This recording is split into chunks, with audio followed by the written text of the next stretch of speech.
राधे राधे सभी को, जय माता दी। तो पिछले वीडियो में हमने जाना था माघ मास कथा अध्याय 1 का, जिसमें कि रघुवंशी के राजा वन में जंग शिकार के लिए जाते हैं, जहां पर उन्हें एक तपस्वी मिलते हैं। और आज के वीडियो में माघ मास कथा अध्याय 2 के बारे में हम जानेंगे।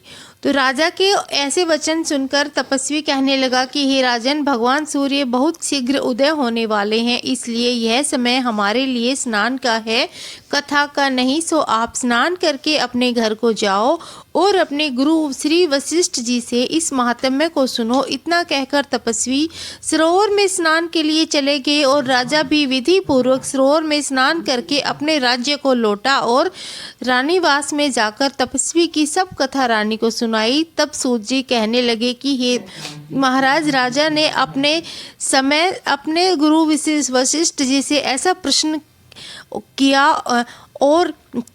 किया और उन्होंने क्या उत्तर दिए, सो कहिए।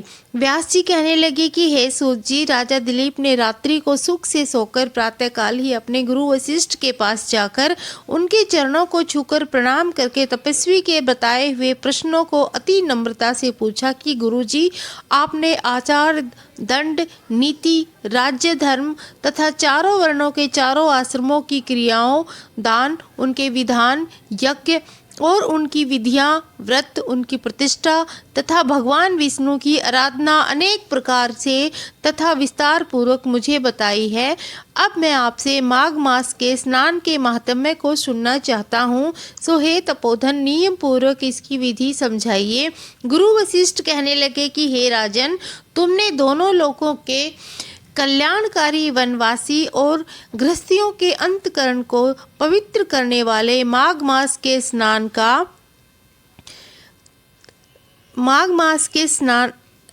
का बहुत सुंदर प्रश्न पूछा है। मकर राशि में सूर्य के आने पर माघ मास में स्नान का फल गौ, भूमि, तिल, वस्त्र, स्वर्ण, अन्न, घोड़ा आदि दानों और चंद्रायन और ब्रह्म कुर्च व्रत आदि से भी अधिक होता है। वैशाख तथा कार्तिक में जप, दान, तप और यज्ञ बहुत फल देने वाले हैं, परंतु माघ मास में इनका फल बहुत ही अधिक होता है। माघ मास में स्नान करने वाला पुरुष राजा और मुक्ति के मार्ग को जानने वाला होता है।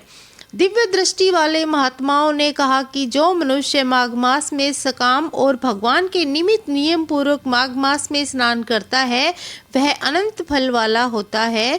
उसको शरीर की शुद्धि, प्रीति, ऐश्वर्य तथा चारों प्रकार के फलों की प्राप्ति होती है। अदिति ने 12 वर्ष तक मकर संक्रांति में अन्न त्याग कर स्नान किया। इससे तीनों लोकों को उज्जवल करने वाले 12 पुत्र उत्पन्न हुए। माघ मास में स्नान करने से ही रोहिणी, सुभगा, अरुंधति दानशीलता हुई और इंद्राणी के समान रूपवती होकर प्रसिद्ध हुई। जो माघ मास में स्नान करते हैं तथा देवताओं के पूजन में तत्पर रहते हैं, उनको सुंदर स्थान, हाथी घोड़ों की सवारी तथा दान को द्रव्य प्राप्त होता है।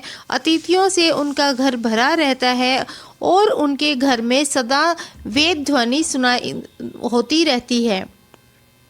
वह मनुष्य धन्य है जो माघ मास में स्नान करते हैं, दान देते हैं तथा व्रत और नियमों का पालन करते हैं। और दूसरों के पुण्य के क्षीण होने से मनुष्य स्वर्ग से वापस आ जाता है, परंतु जो मनुष्य माघ मास में स्नान करता है वह कभी स्वर्ग से वापस नहीं आता। इससे बढ़कर कोई नियम, तप, दान पवित्र और पापनाशक नहीं है। भृगुजी ने मणि पवित्र पर विद्याधरों को यह सुनाया था। तब राजा ने कहा कि ब्रह्मांड भृगु ऋषि ने कब मणि पर्वत पर विद्याधरों को उपदेश दिया था, सो बताइए। तब ऋषि जी कहने लगे कि हे राजन, एक समय 12 वर्ष तक वर्षा न होने के कारण सब प्रजा क्षीण होने के कारण संसार में बड़ी उद्विग्नता फैल गई। हिमाचल और विंध्याचल पर्वत के मध्य का देश निर्जल होने के कारण श्राद्ध, तप और स्वाध्याय सब कुछ छूट गए। सारा लोक विपत्तियों में फंसकर प्रजाहीन हो गया। सारा भूमंडल फल और अन्न से रहित हो गया तथा विंध्याचल से निचली बहती हुई नदी के सुंदर वृक्षों से आच्छादित हो अपने आश्रम से निकलकर श्री भृगु ऋषि अपने शिष्यों सहित हिमाचल पर्वत पर गए। इस पर्वत की चोटी नीली और नीचे का हिस्सा सुनहरी होने से सारा पर्वत पीताम्बरी श्री हरि विष्णु के सुदर्श लगता था। पर्वत के बीच का भाग नीला और बीचों बीच में कहीं कहीं सफ़ेद स्फटिक होने के से तारों से युक्त आकाश जैसी शोभा को प्राप्त होता था। रात्रि के समय वह पर्वत दीपकों की तरह चमकती हुई दिव्य औषधियों से पूरित किसी महल की शोभा को प्राप्त होता था। वह पर्वत शिखाओं पर बांसुरी बजाती और सुंदर गीत गाती हुई किन्नरियों के तथा केले पत्तों की पताकाओं से अत्यंत शोभा को प्राप्त हो रहा था। यह पर्वत नीलम, पन्ना, पुखराज तथा इसकी चोटी से निकलती हुई रंग बिरंगी किरणों से इंद्रधनुष के समान प्रतीत होता था। स्वर्ण आदि सब धातुओं से तथा चमकते हुए रत्नों के चारों ओर फैली हुई अग्नि ज्वाला के समान शोभायमान था। इसकी कंदराओं में काम पीड़ित विद्याधरी अपने पतियों के साथ आकर रमण करती हैं और गुफाओं में ऐसे ऋषि मुनि जिन्होंने संसार के सब क्लेशों को जीत लिया है, रात दिन ब्रह्मा का ध्यान करते हैं और कई एक हाथ में रुद्राक्ष की माला लिए हुए शिव की आराधना में लगे हुए हैं।